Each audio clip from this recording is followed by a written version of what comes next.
முருகாச்சரணம். கந்தபுராணத்தினுடைய சென்ற பதிவில் சரவண பொய்கையில் திருக்குமரன் அவதரித்த அந்த நேரத்தில் சூரபத்மனும் சிங்கமுகன் ஆகிய அசுரர்கள் எல்லோரும் தீமை பயக்கும் கனவுகளைக் கண்டு திடுக்கிட்டு ஏதும் அறியாது குழம்பிக் கொண்டிருந்தார்கள். இதோடு தான் போன பதிவை நம்ம முடித்தோம். இந்த பதிவில் நவ வீரர்கள் தோன்றி அவர்கள் வளர்கிறார்கள். அது எப்படி, அதை பற்றின சில ஆன்மீக தகவல் தான். வாங்க பதிவுக்குள்ளே போகலாம். இப்போ நீங்கள் பார்த்துட்ருக்கிற பதிவு பங்குனி உத்திரத்தினுடைய சிறப்பு பதிவு தான். ஐனாவரத்தில் இருக்கக்கூடிய ஐயப்பன் கோவிலில் நடந்த பால்குட விழா, பங்குனி உத்திரத்தை முன்னிட்டு பால்குட விழா இது.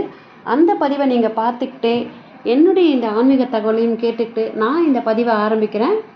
ஈசனுடைய நெற்றிக்கண்ணிலிருந்து தோன்றிய தீப்பொறிகளுடைய உஷ்ணத்தை தாங்க மாட்டாது தேவி ஓடிய பொழுது அவருடைய கால் சிலம்புகள் ஒன்னோட ஒன்று உரசின. அப்போது அவற்றிலிருந்து 9 மணிகள் வெடித்து சிதறின. தரையில் உருண்ட அந்த மணிகள் ஒளியிலே பிரகாசித்த போது ஓடிச் செல்லும் தேவியின் திருவுருவம் அவற்றிலே தெரிந்தது. அதை கண்ட ஈசன் அந்த 9 உருவங்களை பார்த்து அன்புடன் வா என்று அழைத்தார். உடனே ஒவ்வொரு மணியிலிருந்தும் ஒரு சக்தி தோன்றினாள். அவ்வாறு தோன்றிய 9 பேரும் இறைவனை நெருங்கி வணங்கினார்கள். அவர்கள் அனைவரும் இறைவனை அடைய வேண்டும் என்று விருப்பம் கொண்டனர். அதை உணர்ந்த ஈசன் அவர் உள்ளம் திருப்தி அடையட்டும் என அருளினார். அதன் காரணமாக அவர்கள் 9 பேரும் கருவுற்றார்கள். அச்சத்துடன் எழுந்து ஓடிய தேவி சற்று நேரத்திற்கெல்லாம் இறைவன் இருப்பிடம் திரும்பினாள். அங்கு நிகழ்ந்த சம்பவங்களை அறிந்தபோது அவள் மிகவும் வேதனையுற்றாள். ஈசன் தன் மூலம் குமாரனை கருத்தரிக்க செய்யாததற்கு தேவர்களே காரணம் என்று உணர்ந்தும் அவர்கள் மீது கோபம் எழுந்தது.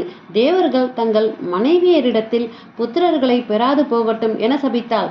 ஈசன் சன்னிதானத்தில் இருக்கும் நவசக்திகளை பார்த்தாள்.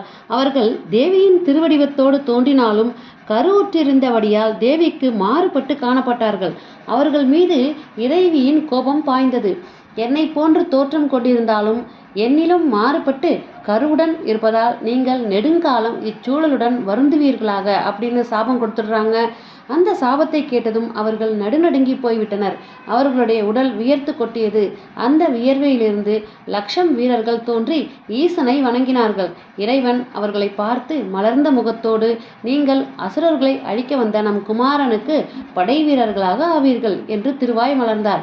அவர்கள் பரம சந்தோஷமடைந்து ஈசனை பலவாறு போற்றினர். இறைவியால் சபிக்கப்பட்ட 9 சக்திகளும் தேவிக்கு பணிகளை செய்து கொண்டிருந்தனர். அவர்களுடைய கருவிலே வெளிப்பட முடியாது அங்கேயே வளர்ந்து கொண்டிருந்தன சிசுக்கள்.